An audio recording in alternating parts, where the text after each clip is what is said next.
Assalamu alaikum everyone. Welcome to MA Study Expert, the best place for B.Ed and M.Ed students. Today's topic is how to write a research proposal for education students. आज हम सीखेंगे कि research proposal लिखने का सही तरीका क्या है, कैसे आप अपने टॉपिक को सिलेक्ट करें, ऑब्जेक्टिव्स लिखें और प्रपोजल को प्रोफेशनल स्टाइल में तैयार करें। ये वीडियो उन स्टूडेंट्स के लिए बहुत हेल्पफुल होगी जो अपनी B.Ed या M.Ed रिसर्च शुरू करने वाले हैं। So, stay tuned to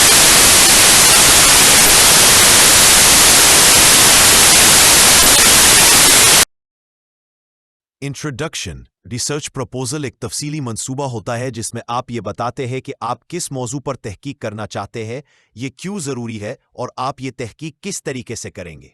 तालीमी तलबा के लिए रिसर्च प्रपोजल लिखना तहकीक के आगाज़ से पहले सबसे पहला और अहम कदम होता है। ये एक रहनुमा नक्शा की तरह काम करता है जो रिसर्चर को पूरी तहकीक के दौरान रहनुमाई फराहम करता है। एक अच्छा रिसर्च प्रपोजल ये जाहिर करता है कि तालिब इल्म को अपने मौजू की मुकम्मल समझ है, इसके मुताल्लिक ज़रूरी पस मंज़र मौजूद है और डेटा जमा करने और तज्जिया करने का एक मुनज़्ज़म मंसूबा तैयार है। सादा अल्फाज में रिसर्च प्रपोजल एक नक्शे की तरह होता है जो बताता है कि आप कहाँ जा रहे हैं, क्यों जा रहे हैं और वहां तक पहुंचने का तरीका क्या होगा। Purpose of a research proposal. Research proposal लिखने का बुनियादी मकसद ये होता है कि आप अपने सुपरवाइजर या कमेटी को ये कायल कर सकें कि आपकी तजवीज़ करदा तहकीक मीनिंगफुल, रेलेवेंट और अचीवेबल है। इसमें आप अपनी तहकीक का मकसद बयान करते हैं, उस मसले की वजाहत करते हैं जिसे आप हल करना चाहते हैं और उन मेथड्स की तफसील देते हैं जिनसे आप वो मसला हल करेंगे। तालीमी तहकीक में रिसर्च प्रपोजल इस बात में मदद देता है कि हकीकी तालीमी, तदरीसी या सीखने से मुतल्लिक मसाइल की निशानदही की जा सके जिन पर मज़ीद तहकीक की ज़रूरत है।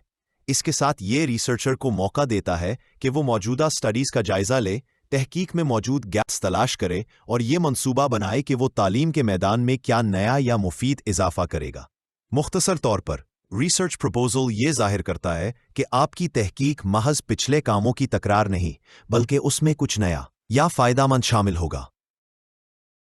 Structure of a research proposal.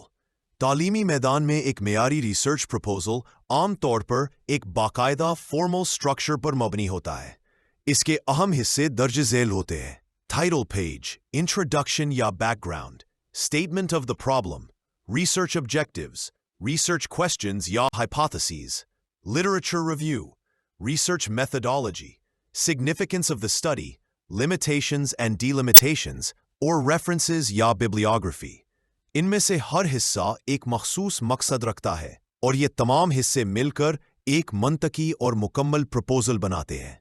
इस स्ट्रक्चर को फॉलो करने से आपका रिसर्च प्रपोजल ज़्यादा प्रोफेशनल, ऑर्गेनाइज्ड और आसानी से समझ में आती है, आने वाला बन जाता है। Title of the study. Research proposal का टाइटल इसका पहला तासुर होता है। ये मुख्तसर, वाज़े और आपकी तहकीक के बुनियादी मौजू से बराह रास्त मुताल्लिक होना चाहिए। एक अच्छा टाइटल मरकज़ी ख्याल को जाहिर करता है और कारी को फ़ौरन अंदाज़ा दे देता है कि तहकीक किस बारे में है। मसलन, the impact of classroom management on students academic performance in secondary schools. ऐसे टाइटल से परहेज करें जो बहुत लंबे या गैर वाज़े हों। इसके बजाय उन्वान मखसूस, स्पेसिफिक और दुरुस्त, प्रिसाइस होना चाहिए। टाइटल आपकी पूरी तहकीक का टोन तय करता है, इसलिए इसे बहुत सोच समझकर मुंतखब करें। इंट्रोडक्शन और background of the study. Introduction आपकी तहकीक का वो हिस्सा होता है जो स्टडी का बैकग्राउंड फराहम करता है। इसमें बताया जाता है कि आपका मौजू क्या है, ये क्यों अहम है और आपने उसे मुंतखब करने की वजह क्या है। इस हिस्से में आपको अपनी तहकीक के मसले का कॉन्टेक्स्ट मुख्तसर तौर पर बयान करना चाहिए, जैसे कि तालीमी माहौल, शामिल आबादी, पॉपुलेशन और वो अहम मसाइल जिन्हें आप एड्रेस कर रहे हैं। आप इस हिस्से में कुछ अहम फैक्ट्स या स्टेटिस्टिक्स भी शामिल कर सकते हैं जो आपके मौजू की अहमियत को जाहिर करे। मसलन, अगर आपका मौजू क्लासरूम मैनेजमेंट है तो आप बयान कर सकते हैं कि कमज़ोर मैनेजमेंट तलबा की कारकर्दगी पर कैसे असर डालती है। बैकग्राउंड ऐसा होना चाहिए कि कारी को आसानी से रिसर्च प्रॉब्लम को समझने में मदद मिले। Statement of the problem. Statement of the problem research proposal का सबसे अहम हिस्सा होता है जो तहकीक की बुनियाद फराहम करता है।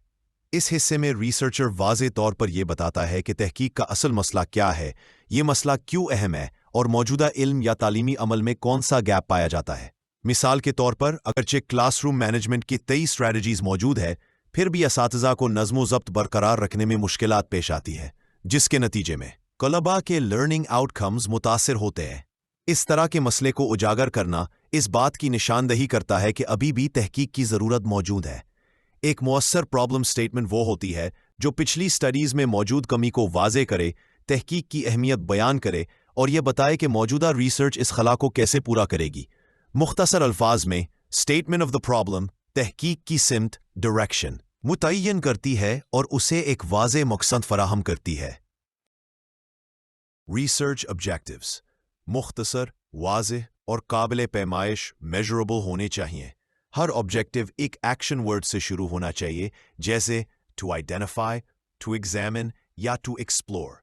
मसलन to examine the relationship between classroom management and student academic performance, to identify the challenges faced by teachers in maintaining classroom discipline। ये objectives आपकी रिसर्च को वाज़े सिमत देते हैं और आपको अपने मकसद पर तवज्जो फोकस रखने में मदद करते। Research questions or hypotheses। Research questions वो मखसूस सवालात होते हैं जिनके जवाबात आप अपनी तहकीक में तलाश करना चाहते हैं।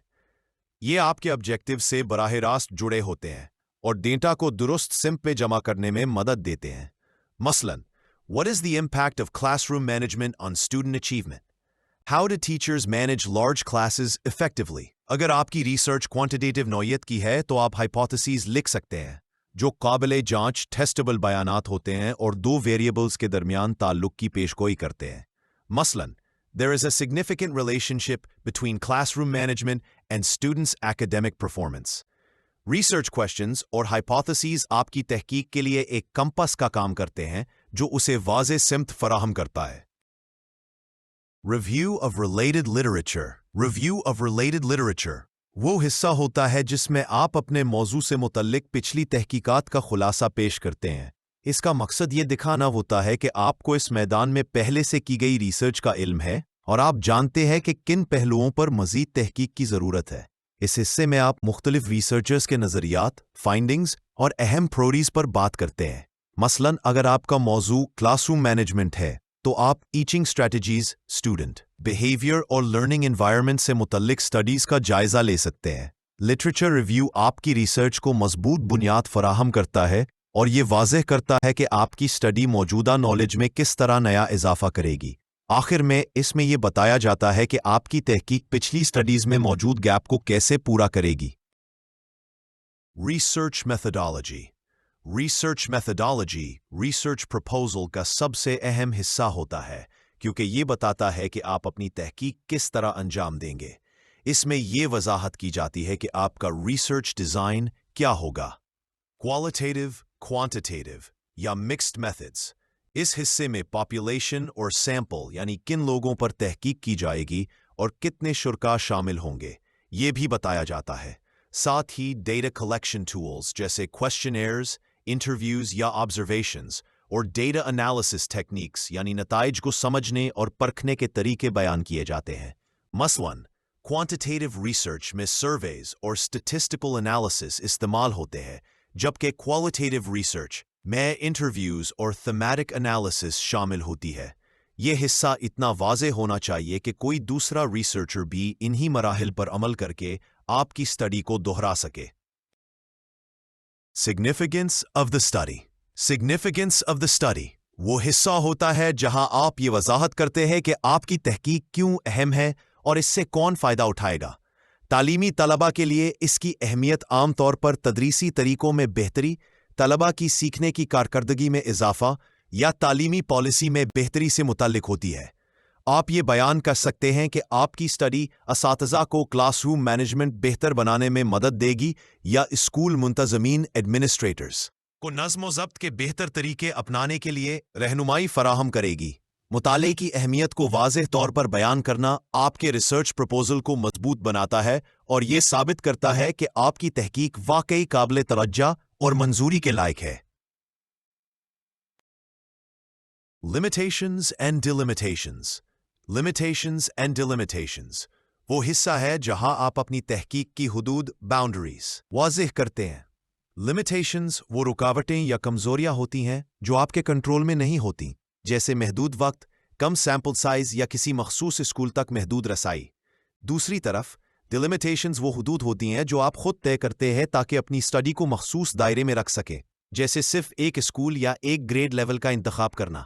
ان پہلوؤں کو ایمانداری سے بیان کرنا یہ ظاہر کرتا ہے کہ آپ اپنی ریسرچ کی حدود، امکانات اور چیلنجز کو اچھی طرح سمجھتے ہیں۔ ریفرنسز اور ببلیوگرافی۔ ریفرنسز اور ببلیوگرافی ریسرچ پروپوزل کا آخری حصہ ہوتا ہے جس میں آپ وہ تمام ماخذ کرتے ہیں جنہیں آپ نے اپنی تحقیق میں استعمال یا حوالہ سائٹ دیا ہے۔ اس میں کتابیں، تحقیقی مضامین، جرنل آرٹیکلز، آن لائن مواد اور رپورٹ شامل ہوتے ہیں۔ اس حصے میں ایک مخصوص ریفرنسنگ سٹائل جیسے APA امریکن سائیکولوجیکل ایسوسی ایشن استعمال کرنا ضروری ہے کیونکہ یہ تعلیم کے میدان میں عام طور پر رائج ہے۔ درست حوالہ دینے سے آپ کی ایکیڈیمک آنیسٹی ظاہر ہوتی ہے اور قارئین کو یہ سہولت ملتی ہے کہ وہ آپ کے استعمال کردہ اصل ماخذ تک رسائی حاصل کر سکیں۔ دیکھنے کا شکریہ۔ اگر ویڈیو پسند آئی ہو تو لائک، شیئر اور سبسکرائب ضرور کریں۔ تعلیمی ویڈیوز کے لیے ہمارا چینل MA اسٹڈی ایکسپرٹ دیکھتے رہیں۔